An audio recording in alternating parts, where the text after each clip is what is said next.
Hi friends, एक बार फिर से मेरे यूट्यूब चैनल एजुकेशन प्लांट पर आपका स्वागत है। आज का जो ये वीडियो है वो क्लास 10th ज्योग्राफी से रिलेटेड है, जो कि संसाधन और विकास चैप्टर से लिया गया है। और इसी चैप्टर का इंग्लिश मीडियम MCQ क्वेश्चन मैंने अपलोड किया था और ये कंप्लीट हिंदी मीडियम है, जो अभी बोर्ड का पेपर होने वाला है। उन बच्चों के लिए काफ़ी हेल्पफुल है, तो इसे ध्यान से देखने और समझने की कोशिश कीजिए। अच्छा लगे तो इसे लाइक और सब्सक्राइब, चैनल को सब्सक्राइब भी कीजिए और अपने दोस्तों के पास शेयर भी कीजिए। चलिए तो कंटिन्यू करते हैं। सबसे पहला क्वेश्चन है हमारा, अजैव संसाधन का उदाहरण है। तो आपने पता है आपको कि उत्पत्ति के आधार पर संसाधनों को दो भागों में बांटा गया है, जैव संसाधन और अजैव संसाधन। तो जैव संसाधन वो हैं जो कि लिविंग ऑर्गेनिज्म से रिलेटेड हैं, यानी सिंपल वे में कहें कि जिसमें जान है वो जैव संसाधन, और जिसमें जान नहीं है वो अजैव संसाधन। तो इसमें कौन सा हो गया कि अजैव संसाधन, यानी जो धातुएं हैं वो अजैव संसाधन का उदाहरण है, क्योंकि इसमें जान नहीं है, ये लिविंग ऑर्गेनिज्म्स नहीं है। ठीक है ना। चलिए आगे देखते हैं दूसरा क्वेश्चन। दूसरा क्वेश्चन हमारा दिया हुआ है क्या कि नवीकरणीय संसाधन का अच्छा उदाहरण है। नवीकरणीय संसाधन जो रिन्यू होता है, तो अगर मैं पवन ऊर्जा की बात करूं, पता है कि ये रिन्यूएबल है, यानी ये नवीकरणीय है। ठीक है ना। उसके बाद में अगर मैं वन की बात करूं, तो यहाँ पर वन यानी फॉरेस्ट और बगीचा दोनों में अंतर होता है। अगर मैं निर्माण के आधार पर कहूँ तो जो गार्डन होता है, जो बगीचा होता है वो मैन मेड होता है, और जो जंगल होता है, जो वन होता है, वो प्राकृतिक संसाधन में आते हैं। तो इसीलिए प्राकृतिक संसाधन होने के कारण जो है वन को भी नवीकरणीय संसाधन में रखा गया है। अतः यहाँ पर उपयुक्त आंसर जो है हमारा वो सी होगा, दोनों, यानी पवन ऊर्जा और वन दोनों जो है नवीकरणीय संसाधन के उदाहरण हैं। चलिए आगे नेक्स्ट क्वेश्चन की तरफ बढ़ रहे हैं हम। नेक्स्ट क्वेश्चन है हमारा कि अपवर्जक आर्थिक क्षेत्र की समुद्री सीमा क्या है। तो पहले ये समझ ले कि अपवर्जक आर्थिक क्षेत्र होता है क्या। तो किसी भी देश के तटीय क्षेत्र से 200 समुद्री मील 200 समुद्री मील तक जो उनका किसी न किसी रूप में अधिकार होता है। लेकिन 200 समुद्री मील के बाद जो है ना, एक खुला क्षेत्र होता है। ठीक है ना। 200 समुद्री मील के बाद जो है एक खुला क्षेत्र होता है जिस पर कि किसी भी देश का अधिकार नहीं होता है, तो वही होता है अपवर्जक क्षेत्र। क्या कहलाता है वो? अपवर्जक क्षेत्र कहलाता है। तो यहाँ पर आंसर क्या हो जाएगा? 200 समुद्री मील। क्लियर। चलिए तो आगे देखते हैं हम।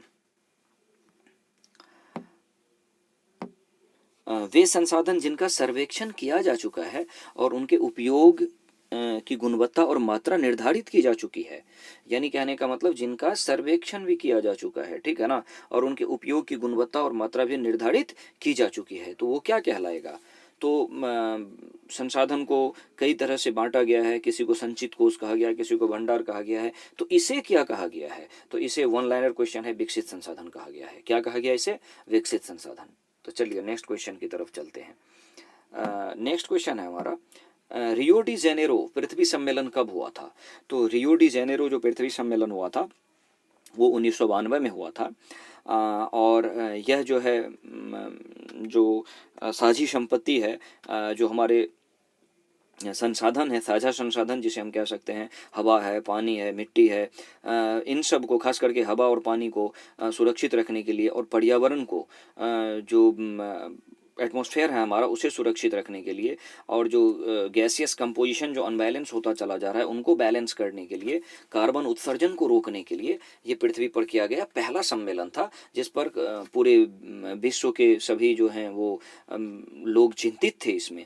तो कैसे इन चीज़ों को रोका जाए, कैसे पॉल्यूशन को कम किया जाए, कैसे ओजोन डिप्लेशन को कम किया जाए, जो ओजोन परत का क्षरण होता चला जा रहा है उसको कैसे कम किया जाए। तो ये सम्मेलन जो है 1992 में हुआ था। ठीक है। चलिए नेक्स्ट क्वेश्चन की तरफ चलें हम। तो नेक्स्ट क्वेश्चन है हमारा, रियो डी जेनेरियो सम्मेलन में लगभग कितने देशों के प्रतिनिधि ने हिस्सा लिया था? तो रियो डी जेनेरियो के सम्मेलन में ऐसा माना जाता है कि मोर देन 100 कंट्री यानी 100 से अधिक देशों ने उसमें पार्टिसिपेट किया था। ठीक है, उसमें एजेंडा 21 था, जो एक एजेंडा था, जो एक घोषणा पत्र कह सकते हैं वो था, जिस पर कि 100 से अधिक देशों ने लगभग उस पर हस्ताक्षर किए थे। तो वो Rio de Janeiro summit Brazil में ही ऐसा हुआ था।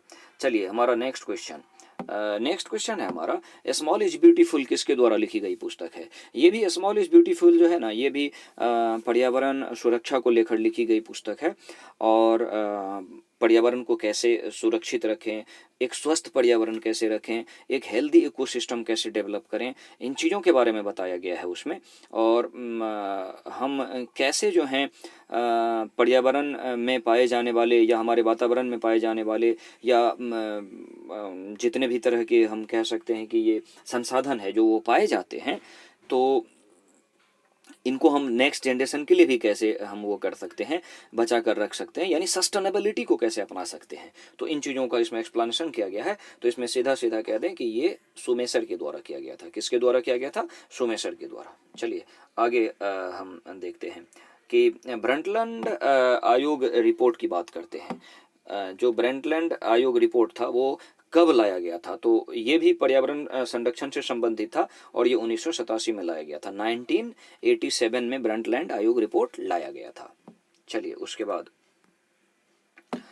जैसा कि दिया गया है, भारत के कुल भौगोलिक क्षेत्र का कितना प्रतिशत भाग पर पठार है? तो आप 10th क्लास के जो ज्योग्राफी की बुक है ना, संसाधन और विकास जो चैप्टर है, उसमें इन चीज़ों को देखेंगे आप, तो एक पाई चार्ट बना हुआ है, और उस पाई चार्ट में जो है ये दिखाया गया है कि हमारे 43% पार्ट पर जो है समतल मैदान है, 30% पार्ट पर जो है हमारा माउंटेन है, और 27% पार्ट पर प्लेट्यू है। तो हमारा दिया हुआ है क्या कि पठार कितना है, तो यहाँ पर प्लेट्यू की बात की गई है, तो प्लेट्यू हमारे 27% पार्ट पर है। कुल भौगोलिक क्षेत्रफल जो हमारा है उसको अगर हम 100% मानते हैं तो उनमें से 27% भाग पर क्या है? प्लेट्यू है। चलिए आगे देखते हैं हम, वर्तमान परती भूमि से नाम से ही क्लियर है कि जहाँ पर हम फसल नहीं उगा पा रहे हैं या वो फसल उगाने योग्य नहीं है, तो उसे हम क्या कहते हैं? परती भूमि कहते हैं। ठीक है ना?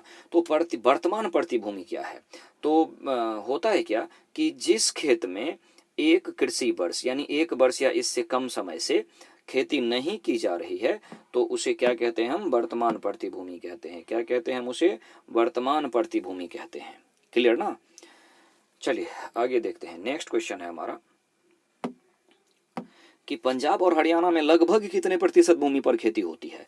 तो पंजाब और हरियाणा में लगभग 80% भाग पर खेती होती है। कितने भाग पर? 80% भाग पर खेती की जाती है। जो पंजाब और हरियाणा का ज्योग्राफिकल एरिया है ना, उस ज्योग्राफिकल एरिया के लगभग 80% हिस्से पर क्या होती है? एग्रीकल्चरल एक्टिविटी की जाती है, यानी खेती जैसे कार्य किए जाते हैं। ठीक है ना? चलिए आगे देखते हैं हम नेक्स्ट क्वेश्चन है हमारा, अरुणाचल प्रदेश, मिजोरम, मणिपुर तथा अंडमान और निकोबार के कितने प्रतिशत भाग पर खेती की जाती है? तो आपको पता है कि भौगोलिक दृष्टिकोण से जो है ये क्षेत्र खेती के लिए बहुत ज़्यादा उपयुक्त तो नहीं माना गया है। ठीक है ना? ये सभी क्षेत्र पहाड़ी हैं, या हम कह सकते हैं अगर अंडमान निकोबार का बहुत सारा हिस्सा कह दें तो वो नमकीन है, उसमें सैलिनिटी है ज़मीन में, तो वहाँ पर नारियल की खेती होती है। लेकिन बाकी अगर मणिपुर, मिजोरम, अरुणाचल प्रदेश की बात करते हैं तो पहाड़ी हिस्सा है, टेरेस फार्मिंग होता है, सीढ़ीनुमा खेती होती है, तो इसीलिए यहाँ पर खेती करना डिफिकल्ट है, और लगभग में 10% से भी कम हिस्से पर खेती की जाती है। कितने? 10% से भी कम हिस्से पर खेती की जाती है। चलिए आगे देखते हैं हम नेक्स्ट, हमारे देश में वन नीति 1952 के आधार पर, कब की वन नीति? वन नीति 1952 के आधार पर। ठीक है ना? कितने प्रतिशत क्षेत्र पर वनों की आवश्यकता को माना गया है? तो ये तो बहुत ही आसान है, 33% पर वन का होना आवश्यक है, और ऐसा माना जाता है कि भारत अभी इस एवरेज से लगभग में 10% लगभग कम है। ठीक है ना? वन क्षेत्र 33% होने चाहिए वन नीति के 1952 के आधार पर, लेकिन अभी हम लगभग में 10% कम है, यानी 23% के आसपास जो है हमारे भौगोलिक क्षेत्रफल के 23% भूमि के आसपास जो है वन पाया जाता है। चलिए आगे देखते हैं हम चो क्षेत्र, चो क्षेत्र किससे संबंधित है? तो ये सीधा सीधा समझ लीजिए, चो क्षेत्र जो है वो जलोढ़ मिट्टी से संबंधित है। किससे संबंधित है? जलोढ़ मिट्टी से। नेक्स्ट क्वेश्चन, कंकर की प्रधानता, कंकर की प्रधानता की बात की गई है। तो आप ये समझ लीजिए कि कंकर की जो प्रधानता होती है तो हम सीधा सीधा कहेंगे कि बांगर में होता है। बांगर क्या है? पुरानी जलोढ़ मिट्टी। जलोढ़ मिट्टी भारत के लगभग 40% भाग पर पाया जाता है। जितना भौगोलिक क्षेत्रफल है ना, खेती योग्य जमीन है ना, उसमें से 40% जलोढ़ मिट्टी है।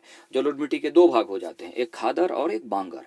तो खादर जो है ना, वो खादर जो है वो नदी के द्वारा प्रत्येक वर्ष जो है इसका क्या होता है, रिन्यू होता है, ठीक है ना, नई मिट्टी जमा होता है। लेकिन बांगर जो है वो पुरानी जलोढ़ मिट्टी है और इसमें कंकर की प्रधानता होती है, यानी छोटे छोटे कंकर के कण पाए जाते हैं इसमें, ठीक है।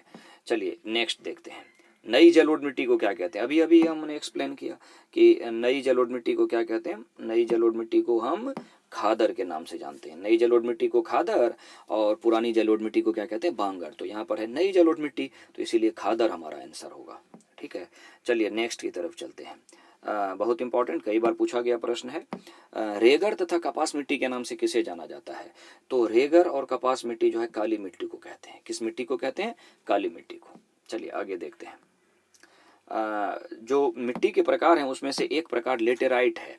लेटेराइट मिट्टी, तो लेटेराइट शब्द ग्रीक भाषा के लेटर से बना हुआ है। ये भी अपने आप में क्वेश्चन है, लेटर से बना हुआ। उस लेटर का क्या अर्थ होता है? तो उस लेटर का अर्थ होता है ईंट। लेटर का क्या अर्थ होता है? ईंट। चलिए नेक्स्ट क्वेश्चन की तरफ चलते हैं। उत्खाद यानी उबर खाबर भूमि, उत्खाद भूमि को चंबल बेसिन में क्या कहा जाता है? तो उत्खाद भूमि को चंबल बेसिन में खड्ड कहा जाता है। क्या कहा जाता है? खड्ड कहा जाता है, ठीक है। नेक्स्ट क्वेश्चन है हमारा, समोच्च जुताई की जाती है। समोच्च जुताई यानी टेरेस फार्मिंग जो होता है, सीढ़ीनुमा खेती जहां पर की जाती है, तो वो कहां पर की जाती है? समतल मैदान में तो होगा नहीं, तो होता कहाँ है? ये ढाल वाली भूमि पर यानी पहाड़ी क्षेत्रों में की जाती है। इसे समोच्च जुताई कहते हैं, ठीक है ना। चलिए आगे देखते हैं। एनसीईआरटी सबसे रिलेटेड, ये जितने भी क्वेश्चन है सब एनसीईआरटी से रिलेटेड क्वेश्चन है। चलिए उसके बाद में नेक्स्ट देखते हैं हम, लौह अयस्क किस प्रकार का संसाधन है? तो अनवीकरणीय योग्य संसाधन है। लौह अयस्क किस प्रकार का संसाधन है? अनवीकरणीय योग्य संसाधन है, ठीक है। चलिए आगे देखते हैं हम, ज्वारीय ऊर्जा में से किस प्रकार का संसाधन नहीं है? ज्वारीय ऊर्जा जो है वो किस प्रकार का संसाधन नहीं है? तो ज्वारीय ऊर्जा जो है ना, पुनः पूर्ति योग्य, पूर्ति होने योग्य संसाधन नहीं माना जाता है, यानी पुनः पूर्ति इसकी नहीं होती है। चलिए उसके बाद में नेक्स्ट क्वेश्चन, पंजाब में भूमि निम्नीकरण का निम्नलिखित में से मुख्य कारण क्या है? तो पंजाब में जो भूमि निम्नीकरण यानी कहने का मतलब कि जो जमीन है ना उसकी जो गुणवत्ता खराब होती चली जा रही है, यानी जो कह सकते हैं उसमें न्यूट्रिएंट्स की कमी होती चली जा रही है, वो उनका मुख्य कारण क्या है? तो उनका मुख्य कारण है अधिक सिंचाई। अधिक सिंचाई होने से क्या होता है? इसके तो बहुत सारे कारण हैं, बहुत ज़्यादा, पूरे विश्व में सबसे ज़्यादा खाद का प्रयोग किया जाता है पंजाब में, ठीक है ना। इसके अलावा इंसेक्टिसाइड, पेस्टिसाइड, बहुत तरह, लेकिन अधिक सिंचाई के कारण जो है नमकीन प्रवृत्ति की हो जाती है और एसिडिक जो हो जाता है वो, ठीक है ना। चलिए आगे देखते हैं हम, निम्नलिखित में से किस प्रांत ने सीढ़ीदार की जाती है? सीढ़ी नहीं है ये, सीढ़ीदार, ठीक है ना। ये जो सीढ़ी गलत लिखा हुआ है यहाँ पर, सीढ़ीदार खेती की जाती है, सीढ़ीनुमा खेती की जाती है, ठीक है। तो किस प्रांत में की जाती है सीढ़ीनुमा खेती? सीढ़ीनुमा खेती की जाती है, ये गलत है, सीढ़ीनुमा होगा, ठीक है। तो वो किया जाता है कहाँ पर? डायरेक्ट आंसर में बताता हूँ, उत्तराखंड। क्योंकि सीढ़ीनुमा खेती वहाँ की जाती है जहाँ की पहाड़ी क्षेत्र है, तो पहाड़ी क्षेत्र इसमें ऑप्शन के अनुसार कौन सा है? उत्तराखंड है। चलिए आगे देखते हैं हम नेक्स्ट क्वेश्चन। नेक्स्ट क्वेश्चन है हमारा कि इनमें से किस राज्य में काली मृदा मुख्य रूप से पाई जाती है? तो काली मृदा आपको पता है पश्चिमी भारत में पाया जाता है, ठीक है ना। और पश्चिमी भारत में जो है वो कौन कौन सा आ जाएगा? ऐसे तो बहुत है, लेकिन महाराष्ट्र और गुजरात राज्य में जो है वो बहुत ज़्यादा जो है वो काली मिट्टी पाई जाती है। तो इसमें हमारे ऑप्शन कौन से होंगे? महाराष्ट्र, ठीक है। तो ये हमारा 25 क्वेश्चन का सेट था, वो हमने कंप्लीट कर दिया। और एक क्वेश्चन मैं आप लोगों के लिए दे रहा हूँ, जो कि इसका आंसर आप लोग हमें कमेंट बॉक्स में लिख कर भेजेंगे, ठीक है ना। क्वेश्चन है कि किसने कहा है ऐसा कि हमारे पास हर व्यक्ति की आवश्यकता की पूर्ति के लिए, हमारे पास हर व्यक्ति की आवश्यकता की पूर्ति के लिए बहुत कुछ है, लेकिन लालच की संतुष्टि के लिए नहीं है। लालच की संस्कृति कुछ भी नहीं गई है। किसने कहा ऐसा? तो ये क्वेश्चन मैं आपके लिए छोड़ रहा हूँ। 4 ऑप्शन है आपके पास, महात्मा गांधी, जवाहरलाल नेहरू, सरदार पटेल और इनमें से कोई नहीं। तो ये क्वेश्चन आप मुझे बताएंगे। ऐसे अगर हमारा यही क्वेश्चन का 20 क्वेश्चन का सीरीज मैंने इंपॉर्टेंट का इस चैप्टर से मैंने इंग्लिश मीडियम का अपलोड किया हूँ, उसको देखेंगे तो उसमें मिल जाएगा इसका आंसर। तो ये एक तरह से आपके लिए चैलेंजिंग क्वेश्चन है और इस क्वेश्चन का आंसर आप मुझे देंगे। तो आज के वीडियो में इतना ही। Thank you. सब्सक्राइब कीजिए, शेयर कीजिए, लाइक भी कीजिए। ठीक है, तो आज के इस वीडियो में इतना ही।